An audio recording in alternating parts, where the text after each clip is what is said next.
나는 우유가 뼈랑 건강에 좋다고 맺어서 매일 마셔. 근데 좀 이상해. 마시고 나면 배가 무겁고 몸도 축 처지고 머리도 잘 안 돌아가. 많은 사람들은 나이가 들어서 그런 거라고 생각해. 근데 사실은 음. 몸이 뭔가를 말하려고 하고 있는 거야. 의사 말대로 해보고 나서야 그제야 알게 됐어. 내 좋다고 알려진 것이 다 내 몸에 좋은 건 아니라는 걸. 아침에 우유 한 잔을 마시면서 이건 건강에 좋은 선택이야 라고 생각했는데 얼마 지나지 않아 배가 더부룩하고 불편해진 경험이 있으신가요? 몸에 좋다고 해서 우유, 요거트, 치즈를 골라 먹는데 정작 몸은 자주 피곤하고 소화는 들쭉날쭉해서 어떤 날은 변비가 생기고 어떤 날은 설사를 하지는 않나요? 같은 음식을 먹어도 어떤 사람은 오히려 더 건강해지는 것 같은데 나만 유독 몸이 무겁고 머리가 맑지 않고 피부 상태도 좋지 않은 것 같아 이상하다고 느낀 적은 없으신가요? 이걸 그냥 사소한 문제라고 생각하거나 나이가 들어서 그렇다거나 스트레스 때문이라고 넘겨버린다면 몸이 보내는 아주 중요한 신호를 놓치고 있을 가능성이 큽니다. 우리 몸은 매일 수많은 것들이 들어오는 정교한 필터와 같습니다. 그중 단 하나만 맞지 않아도 전체 시스템이 조용히 막히기 시작할 수 있습니다. 이 필터가 과부하 상태에 놓이면 장만 영향을 받는 것이 아니라 뇌와 면역계, 호르몬 시스템까지 함께 흔들리게 됩니다.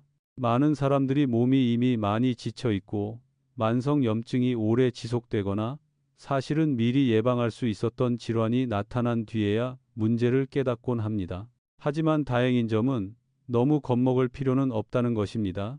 우유와 유제품에 대해 내 몸이 어떤 반응을 보이는지만 제대로 이해해도 스스로를 훨씬 잘 지킬 수 있습니다. 오늘 이 내용에서는 우유가 왜 어떤 사람에게는 건강식품이 될 수 있지만 다른 사람에게는 부담이 될 수 있는지를 차분하고 과학적으로 짚어보려 합니다. 그리고 무엇보다 중요한 것은 약에 의존하지 않고 극단적으로 제한하지 않으면서도 내 몸을 존중하는 선택과 조절 방법을 알게 되실 거라는 점입니다. 이런 내용이 도움이 된다면 채널을 팔로우해 주세요. 그리고 더 자세한 정보나 자료를 받고 싶으신 분들은 댓글에 숫자 2를 남겨주시기 바랍니다. 저는 유호진입니다. 저는 30년 이상의 임상 경험을 가진 전문의로서 현재 대학병원에서 근무하고 있습니다. 오랜 시간 환자들을 만나면서 저는 한 가지 매우 흥미로운 사실을 깨닫게 되었습니다. 많은 분들이 서로 전혀 관련 없어 보이는 증상으로 병원을 찾습니다. 만성 두통, 집중력 저하, 수면 장애, 오래 지속되는 변비, 식후 복부 팽만감, 혹은 그냥 늘 몸이 개운하지 않다는 느낌까지 여러 병원을 다니며 검사를 받아도 큰 이상은 없고 약을 먹으면 잠시 나아질 뿐 근본적으로 해결되지는 않습니다. 그런데 식습관을 자세히 들여다보면 반복해서 등장하는 공통점이 하나 있습니다. 바로 우유와 유제품입니다. 한국에서도 마찬가지지만 많은 나라에서 우유는 오랫동안 영양의 상징처럼 여겨져 왔습니다. 우리는 어릴 때부터 우유를 마시면 키가 크고 뼈가 튼튼해지고 건강해진다고 배워왔습니다. 그래서 몸에 문제가 생겨도 우유가 원인일 수 있다고 생각하는 경우는 거의 없습니다. 오히려 더 피곤해질수록 내가 영양이 부족한가 보다 하면서 우유나 요거트를 더 챙겨 드시는 분들도 적지 않습니다. 하지만 우리 몸은 믿음대로 작동하지 않고 생물학적인 원리에 따라 반응합니다. 몸이 건강하고 소화력이 좋고 장의 장벽이 튼튼하며 소화 효소가 충분할 때는 비교적 자유롭게 먹어도 큰 문제가 생기지 않을 수 있습니다. 그러나 이미 염증이 존재하고 장이 약해져 있으며 신경계가 장기간 스트레스를 받고 있는 상태라면 예전에는 아무 문제 없던 음식이 오히려 부담으로 작용할 수 있습니다. 저는 우유가 독이라고 말하고 싶은 것이 아닙니다. 또 모든 사람이 우유를 무조건 피해야 한다고 주장하는 것도 아닙니다. 다만 우유는 특히 몸 상태가 좋지 않을 때 문제가 될 가능성이 있는 식품군에 속한다는 점을 이해하셨으면 합니다. 기능의학에서는 식단을 조정할 때 아주 중요한 원칙이 하나 있습니다. 몸이 건강할 때는 지나치게 엄격할 필요가 없지만 몸이 약해져 있고 스스로 도움을 요청하는 신호를 보내고 있다면 문제가 될 수 있는 요소를 일정 기간 제거해 보는 것은 매우 합리적인 선택이라는 것입니다. 다음 부분에서는 가장 기본적인 이야기부터 시작하겠습니다. 우유에는 실제로 어떤 성분들이 들어있는지, 왜 우유 속 당분이 많은 사람들을 불편하게 만드는지, 그리고 근육에 좋다고 알려진 우유 단백질이 왜 염증과 소화 문제와 연결될 수 있는지를 하나씩 짚어볼 것입니다. 이 내용을 이해하고 나면 우유는 무조건 좋다, 혹은 절대 마시면 안 된다 같은 극단적인 조언에 휘둘리지 않고 스스로에게 가장 잘 맞는 선택을 할 수 있게 될 것입니다. 우유에 대해 이야기할 때 저는 항상 환자분들께 아주 기본적인 질문부터 던집니다. 우유를 마신 뒤에 몸이 어떻게 느껴지시나요? 혈액 검사 수치도 아니고 종이에 적힌 지표도 아니라 몸이 실제로 느끼는 감각에 대한 질문입니다. 왜냐하면 생물학적으로 보았을 때 우유는 상당히 특별한 식품이기 때문입니다. 우리가 배워왔던 것처럼 단순히 뼈에 좋은 칼슘 공급원이 아니라 당분, 단백질, 지방이 복합적으로 섞여 있는 음식이며 이 각각의 성분은 몸이 제대로 처리하지 못할 경우 문제가 될 수 있습니다. 먼저 우유 속의 당, 즉 락토스에 대해 이야기해 보겠습니다. 락토스는 포도당 글루코스과 갈락토스라는 두 가지 단당이 결합된 형태입니다. 이 락토스를 흡수하려면 소장에서 락타스라는 소화 효소가 두 분자를 분해해 주어야 합니다. 문제는 대부분의 사람이 성인이 되면서 이 락타제 효소의 양이 크게 줄어든다는 점입니다. 이것은 병이 아니라 아주 자연스러운 생리적 과정입니다. 어린 시절에는 모유나 우유가 생존에 필수적이기 때문에 이 효소가 활발히 작동하지만 성장하면서 몸은 그 기능을 점점 줄이게 됩니다. 락토스가 제대로 분해되지 않으면 그대로 대장으로 내려가게 됩니다. 그곳에서 장내 세균들이 락토스를 발효시키면서 가스와 단쇄 지방산을 만들어냅니다. 그 결과 나타나는 증상들은 한국 사람들에게도 매우 익숙하지만 자주 대수롭지 않게 넘겨지는 것들입니다. 배가 더부룩해지고 방귀가 잦아지며 은근한 복통이 생기거나 설사를 하기도 하고 경우에 따라서는 오히려 변비가 나타나기도 합니다. 많은 분들이 저에게 이렇게 말씀하십니다. 선생님, 저는 우유 마셔도 배가 많이 아프진 않아요. 그냥 좀 더부룩한 정도예요. 하지만 바로 그 조금 더부룩함이야말로 장이 이미 과도하게 일을 하고 있다는 신호입니다. 이런 경우 저는 비교적 분명하게 말씀드립니다. 우유를 꼭 마셔야 할 이유는 없습니다. 몸이 락토스를 소화하지 못하는데도 몸에 좋다니까라는 이유만으로 계속 우유를 마시는 것은 자기 몸의 생물학적 특성을 거스르는 행동입니다. 다음은 우유 단백질에 대한 이야기인데 사실 이 부분이 가장 논란이 많은 영역입니다. 우유 단백질은 크게 두 가지로 나뉩니다. 약 80%를 차지하는 카제인, 그리고 나머지 20%인 웨이, 유청단백입니다. 카제인은 소화 속도가 매우 느린 단백질입니다. 위에 들어가 위산을 만나면 젤처럼 굳어 마치 하나의 덩어리처럼 변합니다. 이 특성 덕분에 포만감을 오래 유지해주고 우유 속 칼슘을 운반하는 역할도 합니다. 이야기만 들으면 꽤 좋아 보입니다. 하지만 바로 그 느린 소화 속도 때문에 소화 기능이 약한 사람에게는 카제인이 큰 부담이 될 수 있습니다.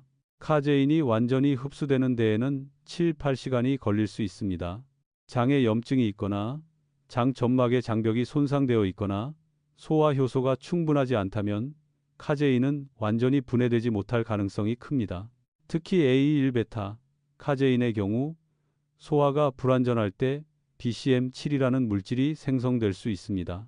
이 물질은 염증 반응과 연관될 수 있고 장의 연동 운동에 영향을 주며 장 내축을 통해 신경계에도 영향을 미칠 가능성이 있는 것으로 연구되고 있습니다. 물론 모든 사람이 카제인을 먹고 문제를 겪는 것은 아니며 모든 연구 결과가 완전히 일치하는 것도 아닙니다. 하지만 임상 현장에서 저는 우유와 카제인이 많은 식품을 일정 기간 중단했을 때 두통, 만성 피로, 소화 장애 같은 증상이 뚜렷하게 호전되는 환자들을 적지 않게 보아왔습니다. 중년의 한 남성 환자가 기억에 남습니다. 이름을 김민준이라고 해보겠습니다. 그는 오랫동안 지속된 변비와 머리가 항상 무거운 느낌 때문에 병원을 찾았습니다. 식단은 본인이 보기에도 매우 건강한 편이었습니다. 아침에는 그릭 요거트, 점심에는 샐러드와 치즈, 저녁은 가볍게 먹는 식이었습니다. 제가 그릭 요거트를 몇 주간만 끊어보자고 제안했을 때 그는 늘 건강식이라고 믿어왔기 때문에 꽤 의아해했습니다. 그런데 2주 후 다시 만났을 때 그는 이렇게 말했습니다. 선생님, 요거트만 끊었을 뿐인데 배가 정말 많이 편해졌고 화장실 가는 것도 훨씬 수월해졌어요. 요거트와 치즈는 발효식품이지만 그렇다고 해서 카제인이 완전히 분해된 것은 아닙니다. 특히 그릭 요거트는 웨이를 분리하는 과정에서 카제인이 더 농축됩니다. 그래서 요거트를 먹고도 여전히 더부룩하고 불편하다면 그 원인은 락토스가 아니라 카제인 단백질일 가능성이 높습니다. 많은 분들이 A2 우유에 대해 묻습니다. A2가 A1보다 소화가 잘 된다고 알려져 있기 때문입니다. 실제로 A2는 A1처럼 BCM7을 생성하지는 않습니다. 하지만 꼭 기억하셔야 할 점이 있습니다. A 역시 카제인이라는 사실입니다. 여전히 소화가 느리고 장이 약한 상태라면 부담이 될 수 있습니다. 따라서 A 우유로 바꾼다고 해서 모든 문제가 해결되는 것은 아닙니다. 기능 신경학적인 관점에서 저는 우유를 단지 장의 문제로만 보지 않습니다. 장에 만성 염증이 있으면 그 염증 신호는 뇌로 전달될 수 있고 그 결과 불안감, 브레인 포그, 집중력 저하 같은 증상이 더 심해질 수 있습니다. 그래서 신경계 증상을 가진 환자들에게는 우유와 카제인이 많은 식품을 더욱 신중하게 다룹니다. 이 부분에서 꼭 기억하셨으면 하는 메시지는 이것입니다. 우유는 나쁜 음식은 아니지만 결코 중립적인 음식도 아닙니다. 몸이 건강한 사람에게는 도움이 될 수 있지만 몸이 이미 이상 신호를 보내고 있다면 염증과 불균형을 유지시키는 요인이 될 수도 있습니다. 다음 부분에서는 요거트, 치즈, 웨이 단백질처럼 같은 유제품이라도 왜 몸에 미치는 영향이 이렇게 다른지 좀 더 자세히 함께 살펴보겠습니다. 신선한 우유가 어떤 지점에서 문제가 될 수 있는지를 이해하고 나면 제가 다음으로 가장 자주 받는 질문이 있습니다. 그렇다면 유제품은 어떤가요? 요거트, 치즈, 웨이 단백질 파우더는 다른가요? 제 대답은 항상 같습니다. 아주 많이 다릅니다. 그리고 바로 이 차이 때문에 많은 분들이 혼란을 느끼게 됩니다. 우유를 끊었더니 몸이 좋아진 것 같으면서도 요거트나 치즈는 계속 먹고 있고 그것들 역시 원인이 될 수 있다는 사실은 미처 생각하지 못하는 경우가 많기 때문입니다. 먼저 요거트부터 이야기해 보겠습니다. 요거트는 우유를 발효시켜 만드는 식품으로 이 과정에서 유산균이 락토스를 어느 정도 소비하게 됩니다. 그래서 이론적으로는 유당 불내증이 있는 사람에게 요거트가 생우유보다 소화가 더 쉬울 수 있습니다. 하지만 많은 분들이 여기서 중요한 부분을 충분히 이해하지 못하고 있습니다. 락토스가 줄었다고 해서 카제인 단백질이 사라지는 것은 아닙니다. 요거트 속의 카제인은 단지 약간 부드러워질 뿐 완전히 분해되지는 않습니다. 실제 진료 현장에서 저는 우유는 못 마시지만 요거트는 매일 먹는다고 말하는 환자분들을 꽤 자주 만납니다. 장에 좋다고 믿기 때문입니다. 그런데 그런 분들 중 상당수가 여전히 복부 팽만감, 소화불량, 심지어는 만성 변비를 겪고 있습니다. 요거트를 잠시 중단하게 하면 오히려 증상이 좋아지는 경우도 적지 않습니다. 이는 많은 경우 문제의 핵심이 유당이 아니라 카제인에 있다는 것을 보여줍니다. 특히 그릭 요거트, 그릭 요거르는 매우 대표적인 예입니다. 그릭 요거트는 만드는 과정에서 액체 상태의 웨이를 분리해내기 때문에 최종 제품이 더 꾸덕하고 지방과 단백질 함량이 높아집니다. 오래 포만감을 유지하고 혈당 조절에 도움이 된다고 알려져 있어 건강식처럼 느껴질 수 있습니다. 하지만 동시에 이 과정은 카제인을 더욱 농축시키는 결과를 낳습니다. 소화 기능이 약한 사람에게 그릭 요거트는 오히려 큰 부담이 될 수 있습니다. 40대 여성 환자 한 분이 떠오릅니다. 편의상 이름을 이서연이라고 하겠습니다. 이분은 오랜 변비와 지속적인 피로감 때문에 병원을 찾았습니다. 식단에 대해 묻자 매우 자신 있게 말했습니다. 아침에는 그릭 요거트, 점심은 가볍게, 저녁은 탄수화물을 줄여서 먹는다고 했습니다. 하지만 바로 그 그릭 요거트가 장을 멈추게 만들고 있었습니다. 완전히 끊고 3주가 지난 뒤 다시 만났을 때 그분은 이렇게 말했습니다. 선생님, 정말 오랜만에 배가 가볍다는 느낌을 받았어요. 화장실도 규칙적으로 가게 됐고요. 그분에게 그릭 요거트는 슈퍼푸드가 아니라 문제를 계속 유지시키는 요인이었던 것입니다. 다음은 치즈입니다. 치즈는 카제인을 응고시킨 뒤 숙성시켜 만드는 식품입니다. 다시 말해, 치즈는 카제인이 더 농축되고 안정화된 형태라고 볼 수 있습니다. 따라서 카제인이 맞지 않는 분이라면 치즈 역시 맞지 않을 가능성이 매우 높습니다. 소량으로 먹었을 때는 괜찮다고 느끼는 분도 있지만 어떤 분들은 조금만 먹어도 속이 더부룩해지거나 졸음이 쏟아지거나 소화가 잘 안 된다고 느끼기도 합니다. 현대 한국의 식문화에서는 치즈가 점점 더 자주 등장하고 있습니다. 피자, 면 요리, 각종 가공식품과 간편식까지 치즈가 들어가지 않는 곳을 찾기 어려울 정도입니다. 몸이 건강할 때는 그 영향을 느끼지 못할 수 있습니다. 하지만 이미 염증에 기반이 있는 상태라면 치즈는 생각보다 자주 문제를 오래 끌고 가는 요인이 됩니다. 이제 많은 관심을 받는 또 하나의 영역, 웨이 프로틴, 즉 유청 단백질에 대해 이야기해 보겠습니다.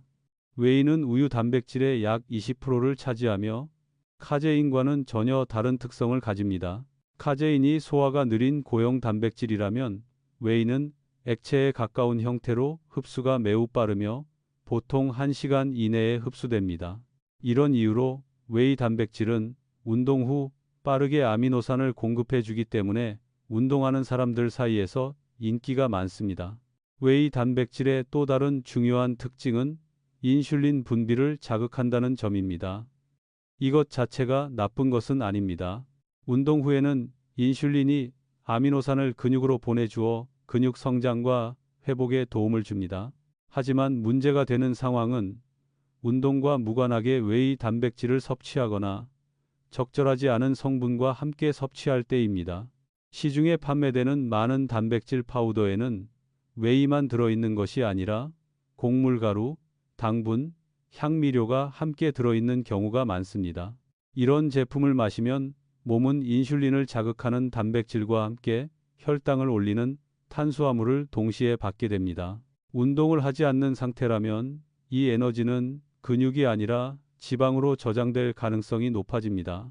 저는 개인적으로 여러 유명 단백질 파우더를 먹고 연속 혈당 측정을 해본 적이 있습니다. 그 결과는 꽤 놀라웠습니다.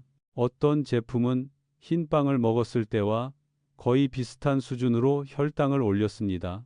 이는 단백질이라는 이름이 붙어 있다고 해서 모든 건강 목표에 다 도움이 되는 것은 아니라는 사실을 보여줍니다. 체중 감량이나 대사 조절이 목표인 경우 종류와 타이밍이 맞지 않은 웨이 단백질은 오히려 역효과가 날 수 있습니다. 그렇다면 우유 속 지방은 어떨까요?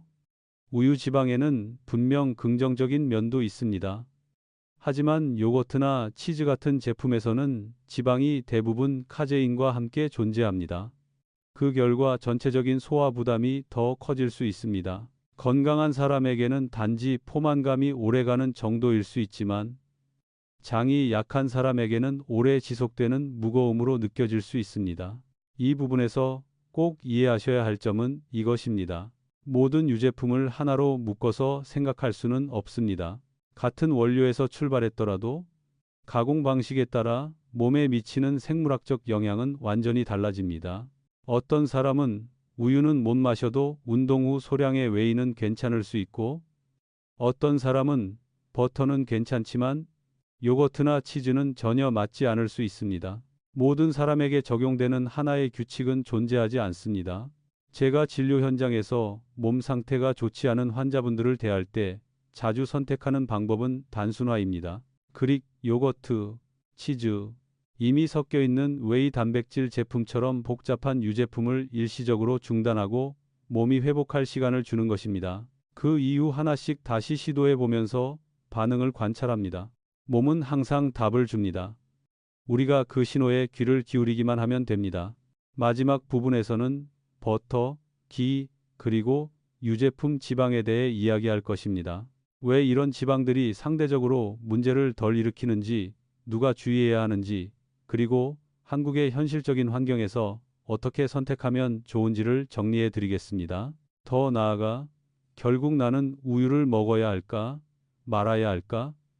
라는 질문 앞에서 더 이상 혼란스럽지 않도록 전체 내용을 함께 정리해 드리겠습니다.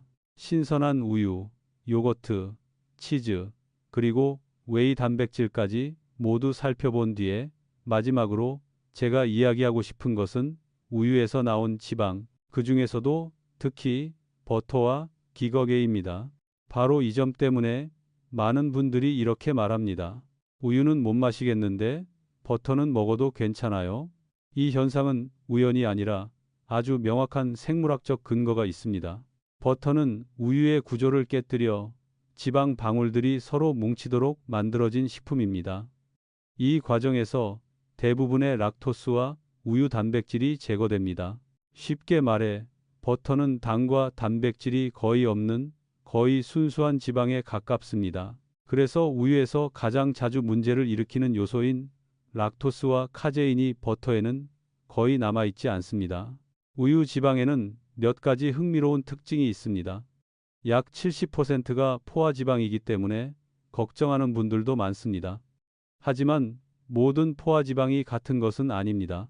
우유 지방에는 부티르산, 부티레이트, 부티릭 애시드이 들어있는데 이것은 장세포의 중요한 에너지원으로 장 점막을 유지하고 회복하는 데 도움을 줍니다. 또한 카프릴산, 카프리릭 에이시이라는 중세지방산도 포함되어 있어 비교적 빠르게 에너지원으로 사용될 수 있습니다. 풀을 먹고 자란 소에서 나온 우유와 버터에는 CLA, 공액 리놀레산과 비타민 A, D, E, K와 같은 지용성 비타민도 더 풍부하게 들어 있습니다.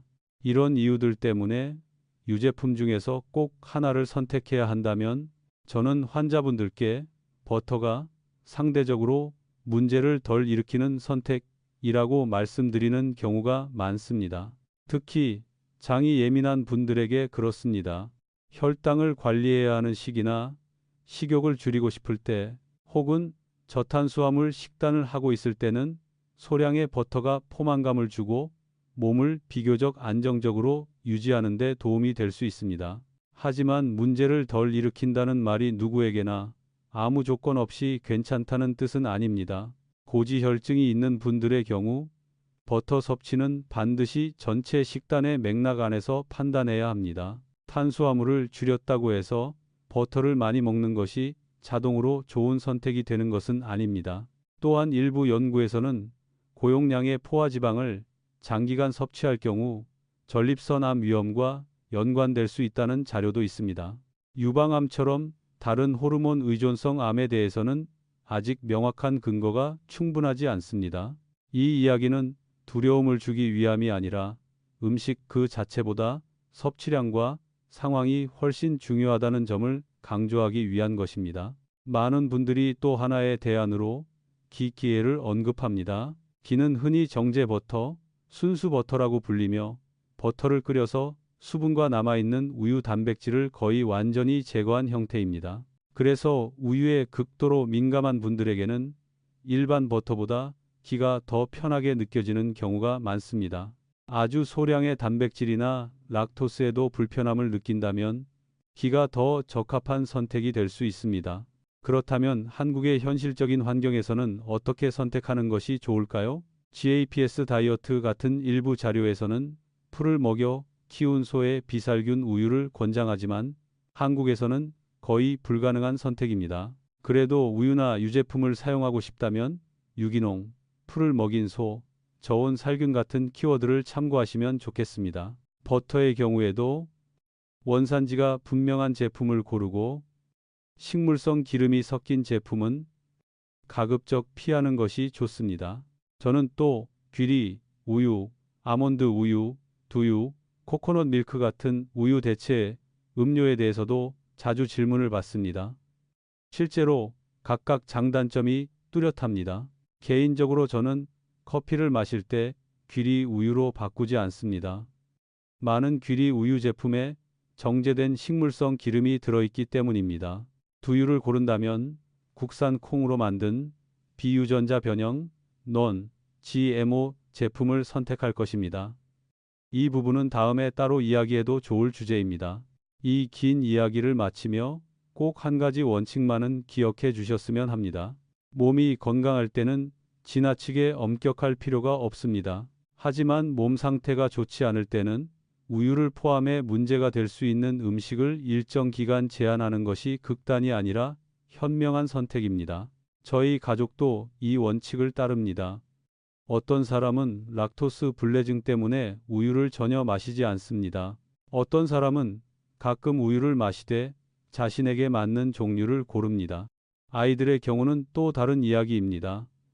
모두에게 적용되는 하나의 정답은 없고 오직 내 몸의 실제 반응에 따라 유연하게 조절하는 선택만이 있을 뿐입니다. 저는 오랫동안 신경과학과 의학을 공부해 왔지만 임상을 할수록 한 가지를 더 분명히 느끼게 됩니다. 책 속의 지식만으로는 충분하지 않다는 것입니다. 우리가 매일 먹는 음식은 뇌, 장, 면역계, 그리고 삶의 컨디션에 직접적인 영향을 줍니다. 당신은 당신이 먹는 것이다 라는 말은 철학적인 표현이 아니라 아주 구체적인 생물학적 사실입니다.